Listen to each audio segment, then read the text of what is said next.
Let me take you on a field trip to Georgia, US. On a hill in Elbert County, there is a granite monument called the Georgia Guidestones.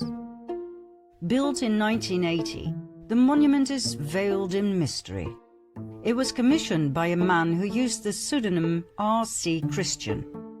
He paid a handsome price, but insisted on remaining anonymous. The monument consists of 4 massive standing stones, 1 slab stone at the top, carried by a pillar stone, plus 1 explanatory stone. 2 things are captivating. First of all, the monument is an astronomical clock and calendar, focused on the sun, the moon, the equinoxes and the solstices. A hole was drilled in one of the stones, through which one can see the North Star. Secondly, the stones contain text, information about the future Earth and the era of reason. It is written in 8 modern languages.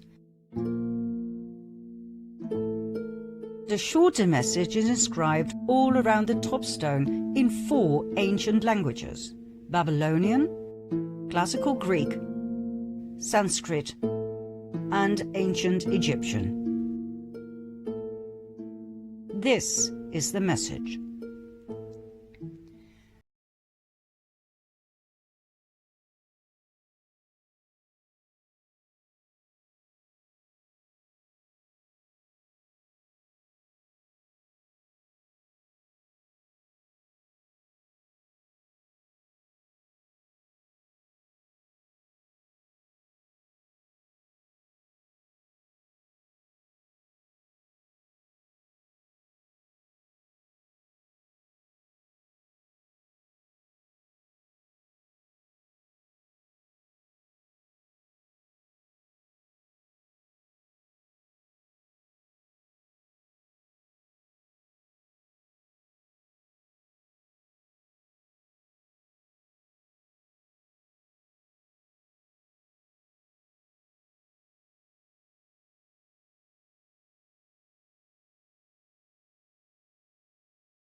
By the majority of the people to be a wonderful institution, the UN was founded right after World War II in October 1945. Officially, the UN was set up to maintain worldwide peace and security and to develop relations and cooperation among nations.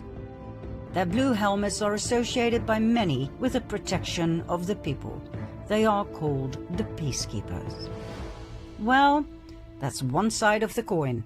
The other side shows quite a different picture. A picture in which the UN's goal is a new world order, a one world government as promoted by the learned elders of Zion. Is that a proven fact? Yes. In 2008, the UN actually set up their very own UN New World Order project, led by Nelson Mandela's grandson and ex-CIA Jaime Ilian.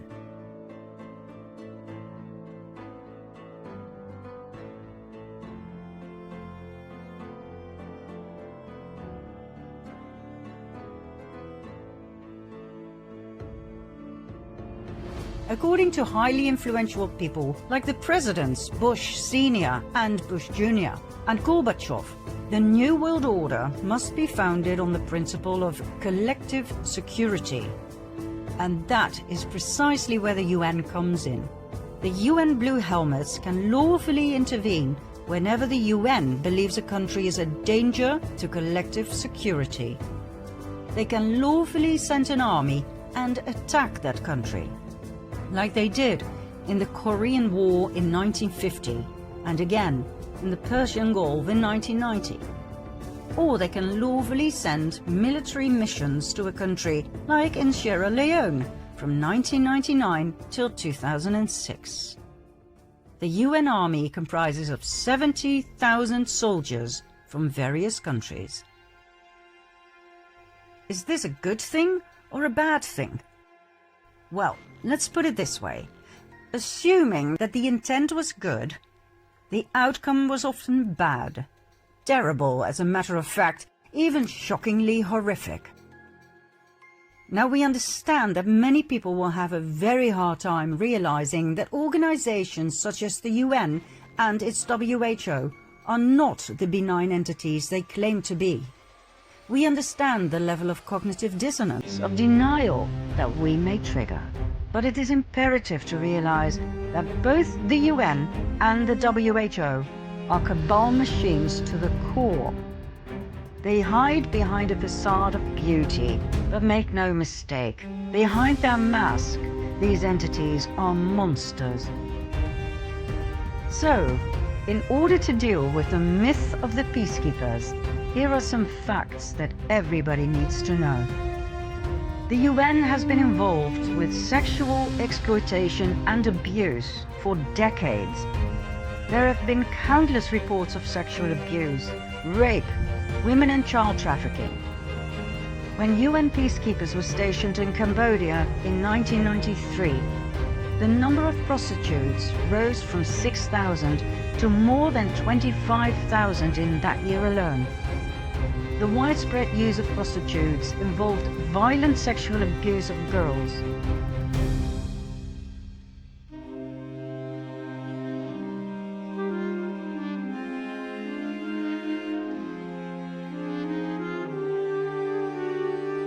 The UN response was threefold. The head of mission declared it wasn't important enough to follow up on, and that boys will be boys. Mission leadership advised peacekeepers not to wear uniforms when visiting prostitutes or park UN vehicles directly outside. And an additional 800,000 condoms were shipped to Cambodia to prevent the spread of HIV.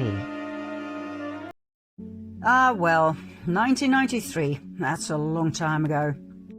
Okay, 2 years later, in 1995, in Bosnia and Herzegovina, evidence emerged that women and girls were being trafficked to work as sex slaves for UN personnel, and later that interveners were complicit in sex trafficking. However, it took 6 years before the UN came forward with a statement, and only because of rising public attention.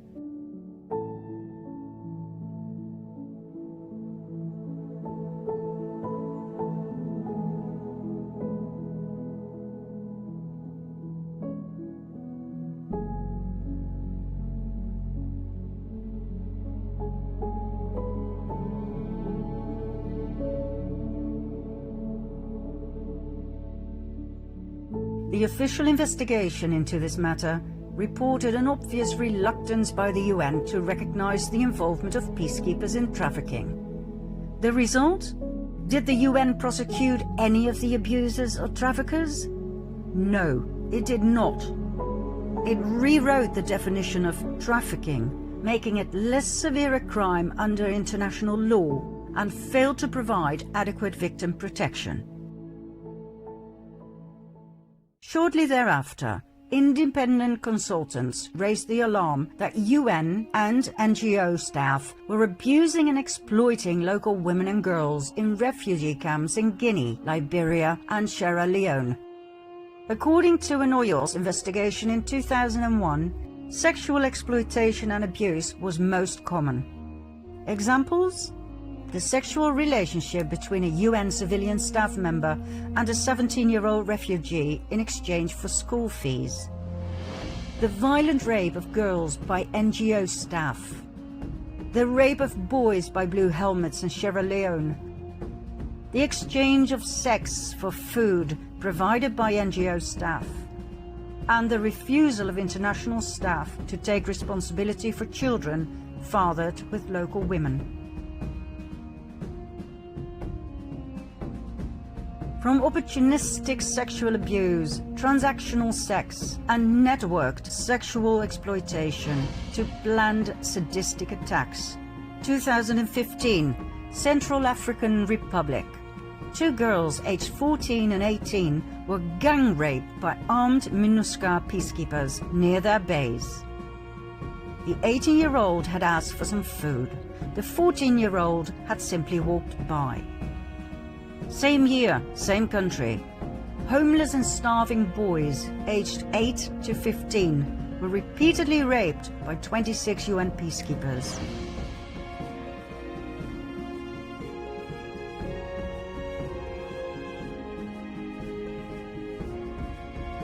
And UN peacekeepers randomly shot and killed a 16-year-old boy and his father and raped a 12-year-old girl. 2016, more than 108 additional cases were investigated, including the sexual abuse of 98 girls by international peacekeepers.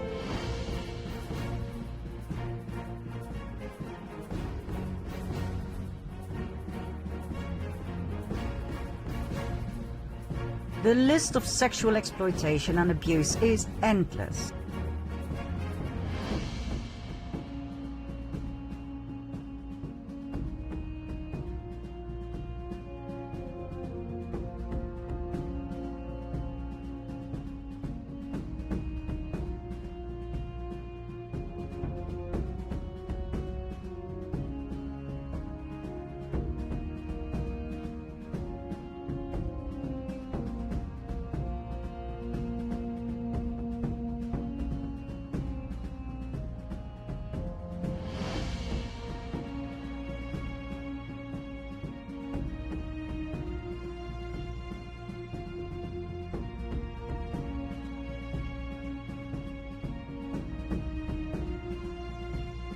In every single country, from Haiti to Somalia, to Rwanda and Liberia, where 58,000 women and girls were raped in the first 9 years of UN MIL, more of 75% by UN personnel.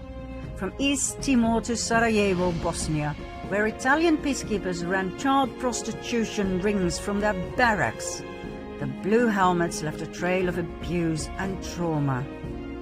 As one of the official reports so strikingly put it, many parts of the world where the UN was present were descending into chaos, if not hell, and arguably with the assistance of the UN.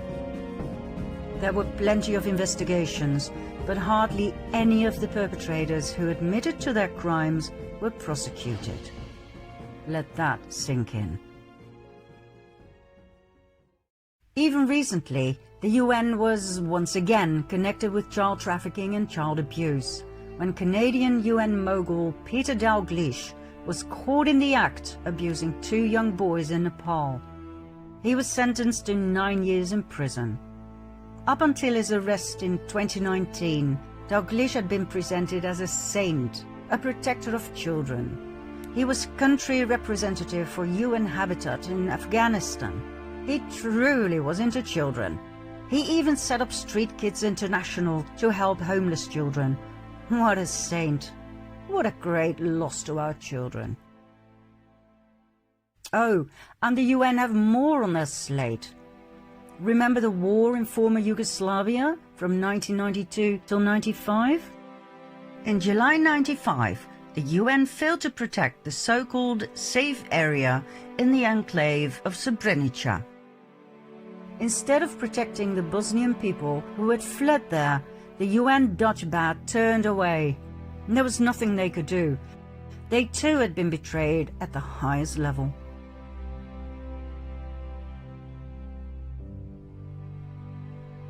8,372 Bosnian men and boys were separated from their families one night and were slaughtered by Serbian armed forces.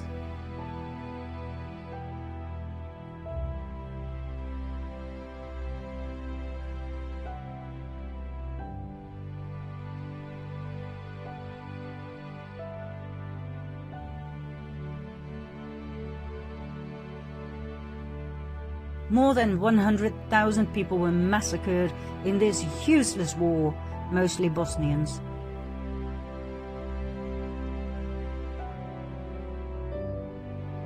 Between 30 and 50,000 Bosnian women, children and elderly were raped and deported. The official status of genocide wasn't acknowledged under international law until 2004.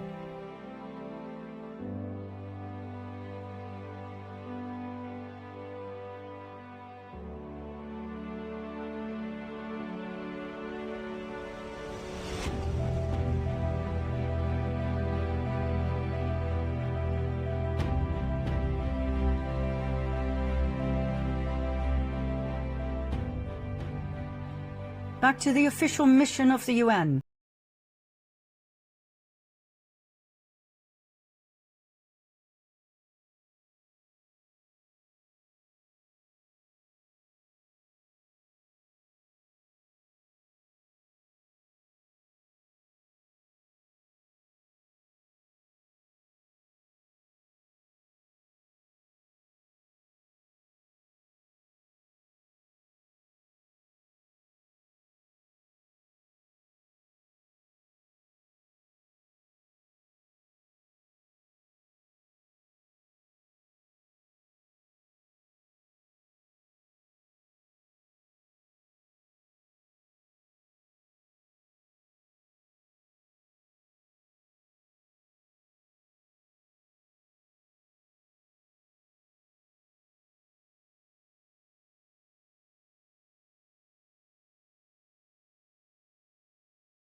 One hundred and 78 governments agreed with and signed the agreement.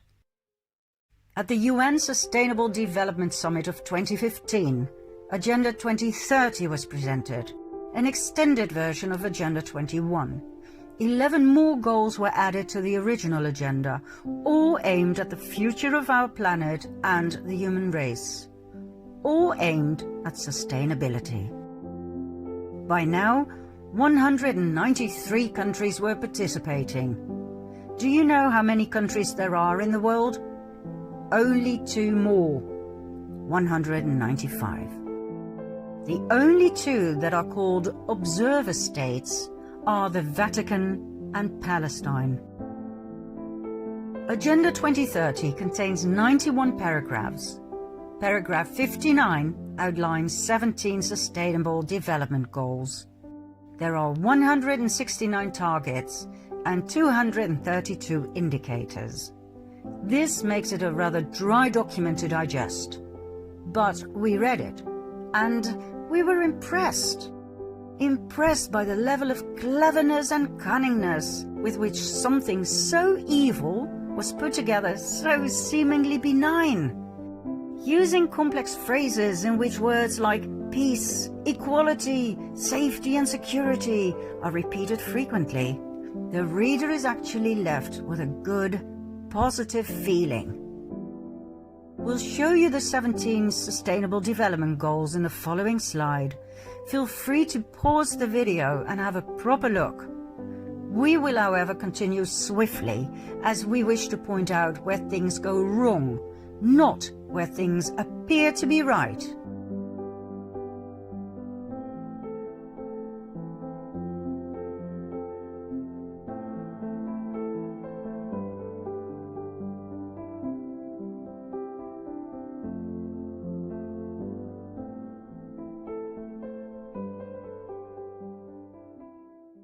Let's face it, these goals are not feasible. The Club of Rome and the UN can use as many beautiful words as they can come up with, but how on earth are they going to accomplish these 17 goals? By asking you and me to pay more tax? Think about it. Number 1, end poverty in all its forms everywhere. Really? How? The word sustainable is used 10 times. Why? To throw fairy dust into our eyes so that we don't see? So that we will willingly pay more tax? And more tax? And more? So that the world will be saved from us, the cancer of the earth? There is nothing sound about these 17 goals. There is no logic. Take goal number 7. Ensure access to affordable, reliable, sustainable and modern energy for all. How? Are they finally giving the oppressed free zero-point energy of Nikola Tesla to the people? Really? The real reason why these goals were put together is to come to the conclusion that they can never be achieved as long as all the participating countries in the world and all their governments have to communicate with each other.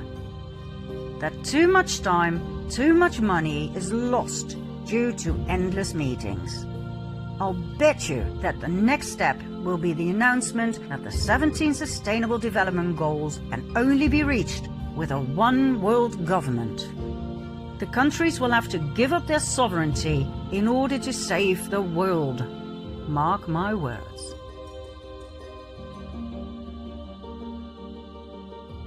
The essence of the entire Agenda 2030 is socialist communistic.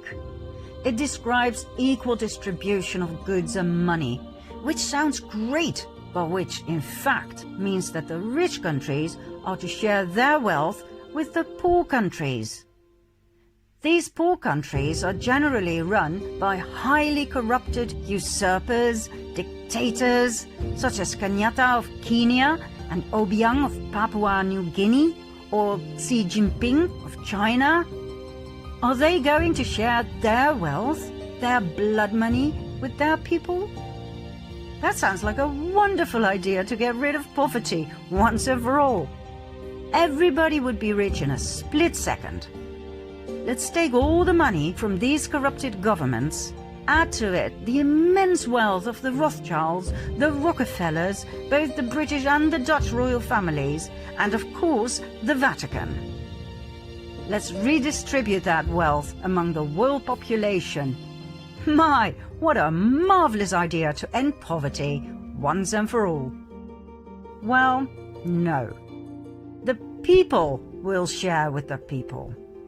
So, in my case, the Dutch taxpayer will have to pay and share with the poor people of, in this example, New Guinea. Now, don't get me wrong, I am for sharing, absolutely, but not according to the plans of the UN, where corrupt, malign governments remain unaffected. Read the paragraphs. the targets and indicators of Agenda 2030. Read them well, and you will see that the people will bleed, not the governments. Whenever governments talk about equality, you can rest assured that communism is involved, and they don't even hide it. Top globalists such as former NATO chief Javier Solana, a socialist, openly celebrate the plan as the next great leap forward. That's right, the old campaign slogan of the Chinese Communist Party.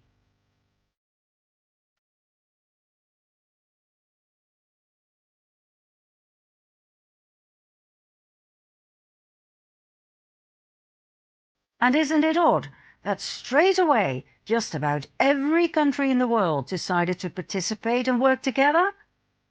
Every dictator of every corrupt government who still had the blood on their hands of innocent civilian victims signed Agenda 21 and later Agenda 2030.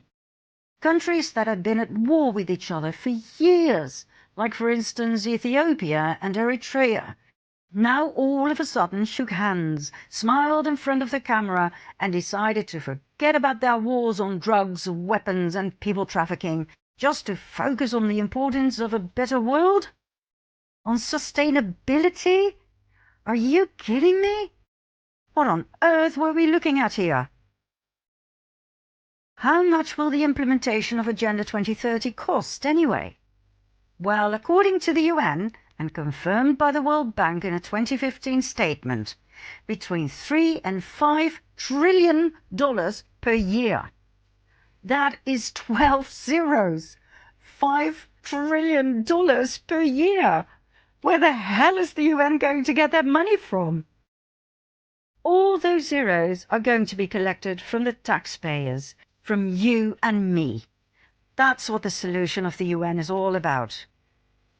The moment a baby is born, that baby has a carbon footprint.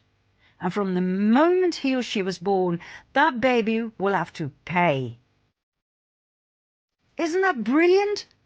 The shame and blame that is put on you and me, my goodness me. Agenda 21, 2030, the Club of Rome, the UN, they all claim that we, the people, are to blame for the misery in the world, from poverty to inequality, from famine to the exhaustion of the planet's resources. Fine, let's talk about the planet's resources, shall we? Ever heard of Henry Kissinger? Oh, you will. Let's continue to part 6.